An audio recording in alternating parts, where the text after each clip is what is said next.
Assalamualaikum warahmatullahi wabarakatuh. Perkenalkan, nama saya Anjali Wardas Tanggang dengan NIM 210306016 dari kelas PTNA. Di sini saya akan menjelaskan proses sintesis yolk, proses sintesis albumin, dan proses sintesis kerabang.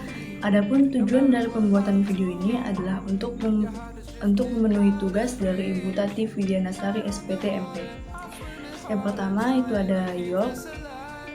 Yolk tersusun dari kurang lebih 50% air dan 50% lagi adalah protein dan lipid dengan perbandingan 1:2. Lipid dalam yolk itu berbentuk lipoprotein.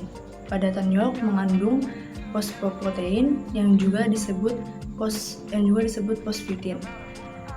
Lipoprotein,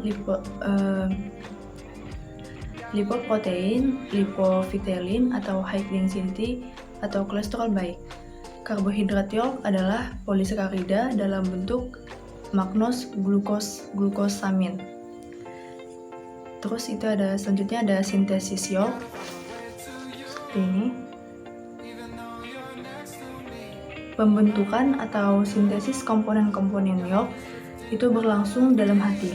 Prosesnya itu terjadi dalam hati. Prosesnya terjadi dimulai dari pituitary atau kelenjar di bawah otak akan melepaskan hormon gonadotropin dan hormon steroid.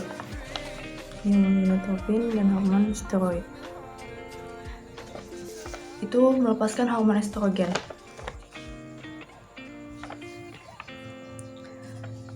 Nah, hormon steroid ini akan menyuruh hati untuk melakukan sintesis protein. Sintesis protein akan dilakukan di dalam nukleus dengan komponen-komponen yolk yaitu asam amino, lipid, fosfor, dan kalsium. Setelah proses sintesis protein terjadi, selanjutnya akan dibawa oleh darah menuju ke folikel. Ada dua jenis proses yang dihasilkan yaitu B-lipoprotein yang berfungsi membawa trigliserida, kolesterol, dan lipid untuk disebar ke seluruh tubuh. Ini dia. Lalu ada proses pembentukan yolk. Di dalam folikel terdapat lipofitelin dan fosfatin yang berfungsi untuk memberi makan sel telur dan melindunginya. Setelah semua proses terjadi, maka yolk atau kuning telur akan terbentuk. Selanjutnya itu ada albumen. Protein albumen terdiri dari ovalbumin 54%, ovotransferin 13%, ovomucin 11%, ovoglobulin 8%, lisosim 3,5%, ovomucin 1,5-3%. Selanjutnya itu ada sintesis albumin.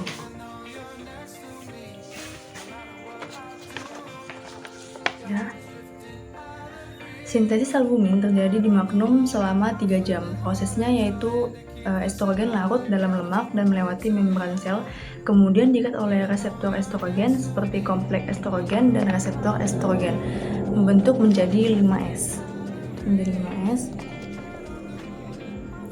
Lalu yang memasuki nukleus sel berinteraksi dengan kromosom menyebabkan gen tertentu dibentuk menjadi mRNA. mRNA meninggalkan nukleus menuju ribosom untuk disintesis menjadi protein yang spesifik seperti albumin dan asam amino. Selanjutnya itu adalah kerabang. Komposisi kerabang. Umumnya setiap kerabang telur memiliki berat kurang lebih 11% dari berat telur. Meskipun sel ini terlihat begitu keras dan menutupi isi telur, tetapi fakta yang sebenarnya cangkang telur memiliki pori-pori, berfungsi sebagai pertukaran udara melalui celah pori-pori tersebut. Cangkang telur terbentuk dari bahan-bahan organik yang berupa kerangka berasal dari susunan serabut halus dan granula-granula. Selanjutnya itu ada sintesis kerabang. Ini dia.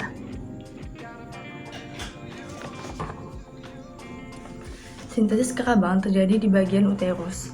Dalam sintesis kerabang terdapat komponen penyusunnya yaitu ion Ca dan CO3 menjadi CaCO3. Nah, ion CO3 terbentuk dari CO2 dalam plasma darah di uterus dengan bantuan H2O. Kedua tadi akan dirombak oleh enzim karbonik anhidrase, terbentuklah H2CO3. H2CO3 akan terjadi proses oksidasi yaitu proses pengurangan atom hidrogen yang tersisa, yaitu CO3. Lalu CO3 dengan ion kalsium dari dalam darah tadi akan bergabung menjadi CaCO3 untuk membungkus kerabang dari telur. Ini. Baiklah, sekian dari penjelasan saya. Assalamualaikum warahmatullahi wabarakatuh.